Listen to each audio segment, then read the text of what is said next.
Entendendo o que é neotenia, a beleza feminina, coisa que a maioria das mulheres possuem, vamos focar agora na outra parte delas que são desfavorecidas de neotenia, aquelas feiosas mesmo, as tribufu, as pelancudas, as canhão, as noivas do Chuck, as fubangas, as balzaquianas ou as barangas, como preferirem.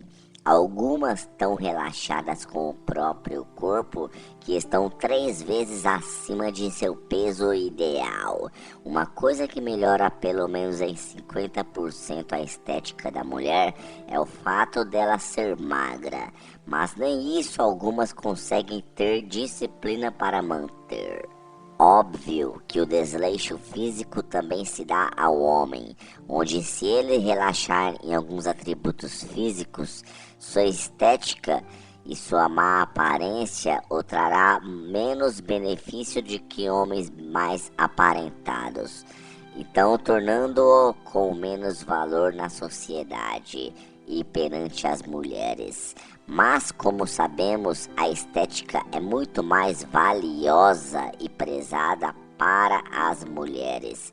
Elas necessitam mais de seus atributos físicos, sensuais e neotênicos. E o que podemos observar por aí são queridas da cara gorda de torresmo, cheias de pelanca e dobras, se achando as princesas da Disney. Elas não dão bola para caras medianos, não. Às vezes, homens até mais bem aparentados que elas são menosprezados e rejeitados por essas donzelas. Chega a dar indignação em como ainda os gados vangloriam em redes sociais umas que nas fotos parecem deusas, mas na vida real são iguais ao boneco de bebê reborn mal feito. Muitas passam na rua de nariz empinado e bunda rebaixada, mirando lá no alto quando seu poder de escolha é quase zero. E se algum gadão diz que ela é uma gordinha sensual ou bonita, vixe, aí o ego vai nas alturas. Não sabem que a gordura, por exemplo, facial diminui em muito sua neotenia, mas existem exceções, óbvio.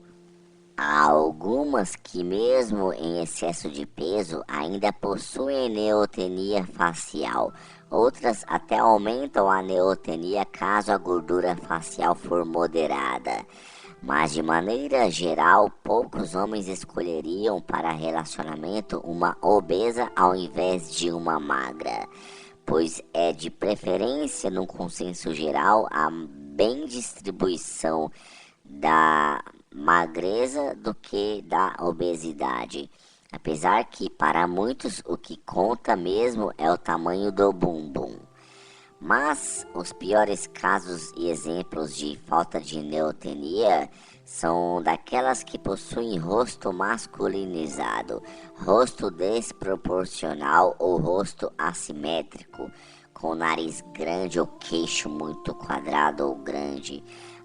Existem aquelas que nascem já com a cara de macho e outras que, por tomarem hormônios, perdem os traços neotênicos femininos. De qualquer forma, todos nós já vimos mulheres que não possuem feminilidade nenhuma no rosto ou até no corpo. Aquelas com os ombros muito largos, as costas muito grande e larga, aquela da bunda chata e pra dentro, pernas finas, retas nos seios, igual a uma tábua, com o nariz quadrado e grande, algumas até com pelos faciais, e que andam desengonçadas, sem sensualidade nenhuma. Essa falta de neotenia as tornam seres indesejáveis no que tange a relação íntima. Mulheres sem neotenia são desprezadas por muitos, já que não despertam nos homens o instinto de proteção ou a libido, ou seja, são as últimas a serem escolhidas para a procriação. Há pouca empatia oferecida a elas até mesmo pelo próprio gênero, visto que as próprias mulheres desprezam mulheres feias, já que não representam ameaça. Percebi também que algumas dessas, por tanto se frustrarem com a falta de interesse por parte dos homens, acabam sucumbindo ao lado lésbio feminino e iniciam relacionamentos com outras pessoas de mesmo gênero, já que para as mulheres a provisão conta mais que a aparência do homem. As que não possuem neotenia aceitam sua imagem pouco feminina, assumem o papel de provedor que as mulheres tanto pedem e até começam a se vestir e se portar de forma ainda mais masculina. Podem reparar que num, entre aspas, casal de mulheres, normalmente a mais feia é o homem da relação, ao passo que também é a protetora e provedora, enquanto a mais bonita geralmente é mais feminina e submissa. Até aí a neotenia faz diferença. Enfim, basta perceber também que a prima feia é justamente a que fica para a titia.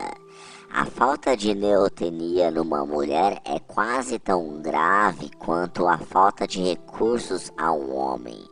Um homem sem dinheiro é pior que uma mulher feia, pois até mesmo sendo feia, a mulher ainda consegue copulação mais fácil que um cara financeiramente quebrado.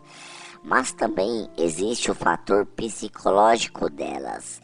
Enquanto algumas feiosas se sentem lindas só porque têm a raba grande e por isso são desejadas, tem as que são depressivas pela falta de poder de barganha.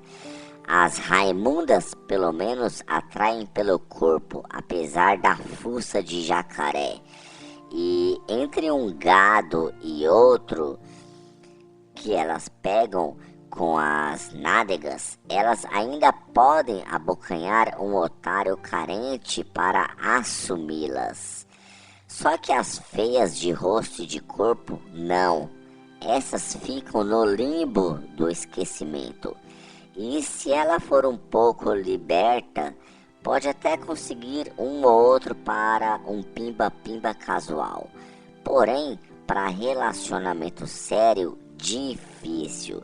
Terá que baixar bem a régua e aceitar um prêmio de consolação se quiser desencalhar. Até numa vaga de emprego, a feia perde para a bonita. Numa recepção, por exemplo, todos querem uma funcionária bela, bonita, neotênica. Poucos vão querer passar o dia olhando para uma desprovida de beleza. Os patrões papadores de empregadas preferem a beleza do que a qualificação.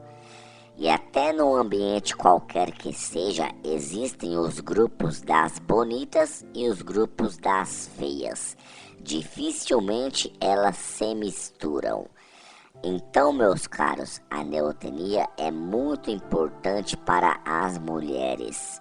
Mas se você ver uma mulher sem beleza, não sinta dó, pois se ela fosse bonita, ela nem te daria bola, ela nem olharia na sua cara, ela não te daria uma chance e provavelmente estaria postando fotinha sensual nas redes sociais, estaria saindo com os sheds bonitões e ricos à procura de ricaços e desmerecendo em seus posts os homens pobres. Se elas não sentem empatia por homem, não sinta empatia por elas. Mulher feia e jumento velho, só o dono procura. Aqui é o Alien Ultimatrix. Deixe o seu like, comente, se inscreva e compartilhe para fortalecer o canal. Saia da Matrix.